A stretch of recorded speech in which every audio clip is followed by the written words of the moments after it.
Finally અમને રસ્તાની અંદર મળી ગયા છે. કેમ મજામાં? બસ મજામાં. અને ભાઈ તો લગભગ મિત્રો મહીસાગરના અમારા એક ભાઈ છે અને તેઓ કેદારનાથની યાત્રા કરી રહ્યા છે, સાથે સાથે વૃક્ષારોપણ કરે છે. ગુડ મોર્નિંગ મિત્રો, કેમ છો? આશા કરું કે તમે બધા મજામાં જ હશો અને આપણે પણ મજામાં જ છીએ.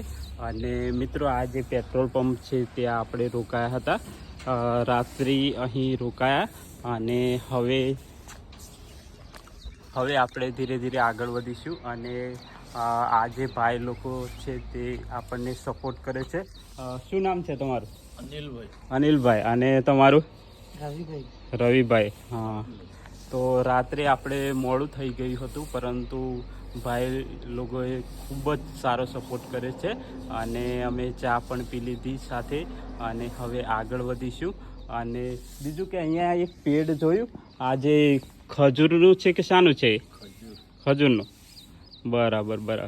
એકદમ પીળા પીળા લાગેલા છે. તો એની જાતે જ થાય કે પછી? જાતે. હા. એટલે હું રસ્તામાં આગળથી આવતો તો બધી જગ્યાએ મતલબ જોવા મળે છે એમ, એવું છે. તો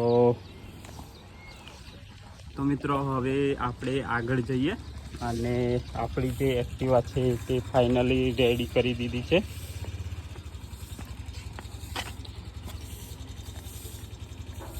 તો ચાલો હવે આપણે આગળ વધીએ ધીરે ધીરે.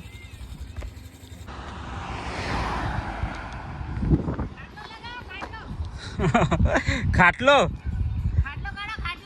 અરે લગાવી દઈએ તમે તમારા આવો. બોલો, કેવું? શાંતિ? મજા.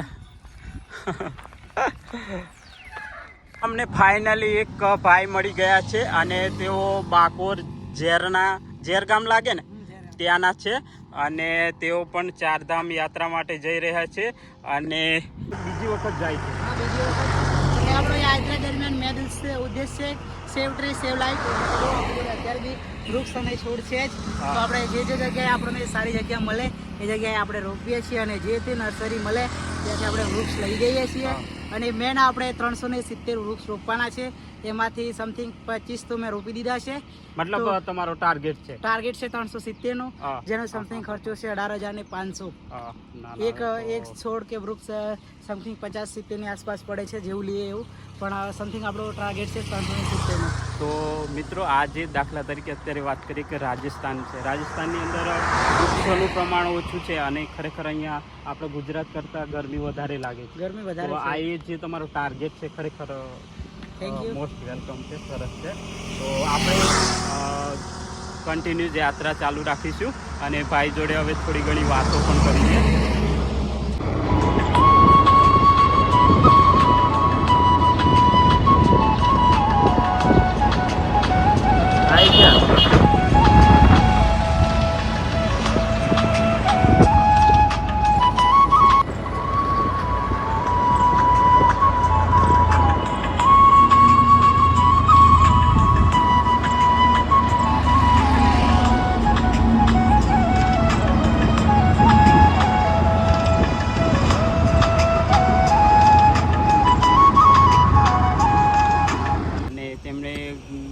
નક્કી કર્યું છે કે કોશિશ કરીશું કે વધારેમાં વધારે વૃક્ષો આપણે વાવીશું અને અલગ અલગ જગ્યાએ છોડ રોપે છે. તો અમે અત્યારે રાજસ્થાનની અંદર છીએ અને આ જે હાઈવે જાય છે ત્યાં નજીકમાં જ અમે આ વૃક્ષો રોપીએ છીએ. તો જો આ ભાઈ ખાડો ખોદે છે અને બોલો ભાઈ, કેવું?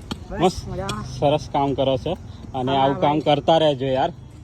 આપણા વીરપુરના છે તો એ પણ આપણા જોડે આવી રહ્યા છે અત્યારે હેલ્પમાં. મિત્રો ભાઈની સાથે સાથે આપણે પણ સારું કામ કરી રહ્યા છીએ અને અમારા ભાઈ અજ્જુભાઈ છે તે પણ ખૂબ જ સરસ કામ કરે છે, તેમને પણ સપોર્ટ આપજો.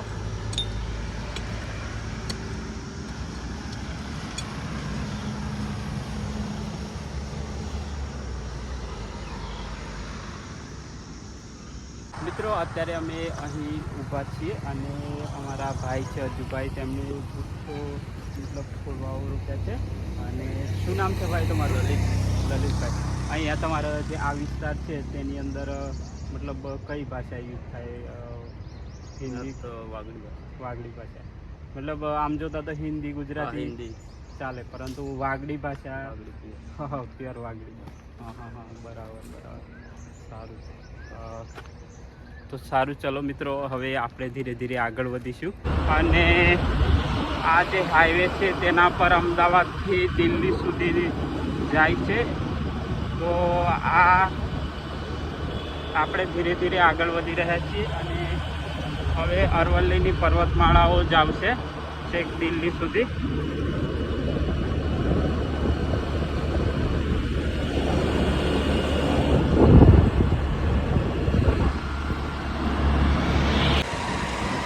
અહીંથી અરવલ્લીની પર્વતમાળા એટલી સુંદર અને સરસ દેખાય છે.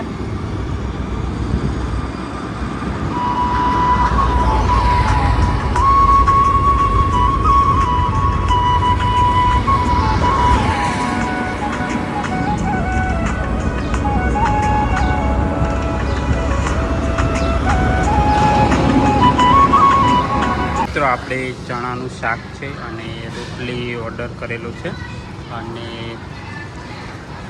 આપણે ભોજન કરી અને ત્યાર પછી આગળ વધીશું.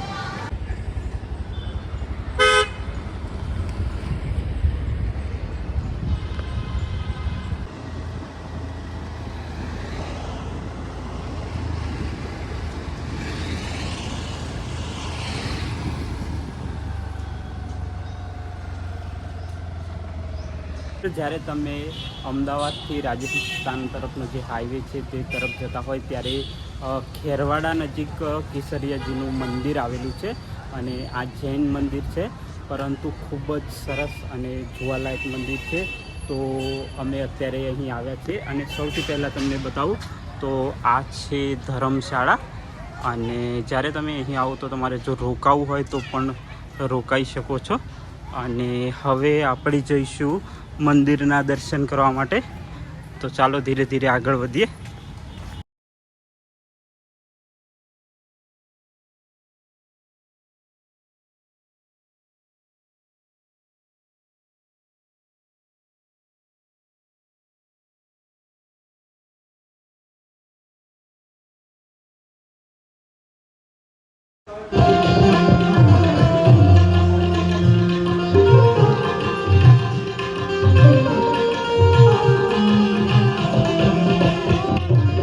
અમદાવાદથી ઉદયપુર તરફ જ્યારે તમે પસાર થાવ ત્યારે અહીં આ મંદિર રસ્તાની અંદર આવેલું છે.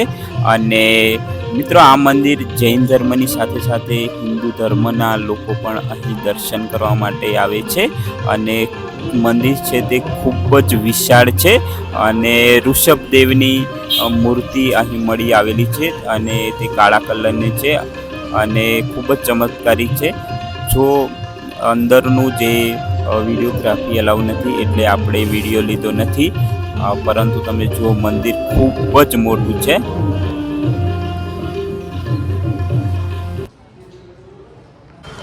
મિત્રો, ફાઇનલી આપણે કેસરિયાજીના દર્શન કરી લીધા છે અને આગળ વધી રહ્યા છીએ. લગભગ અત્યારે વાગી ગયા છે 4 અને ધીરે ધીરે આગળ વધી રહ્યા છીએ.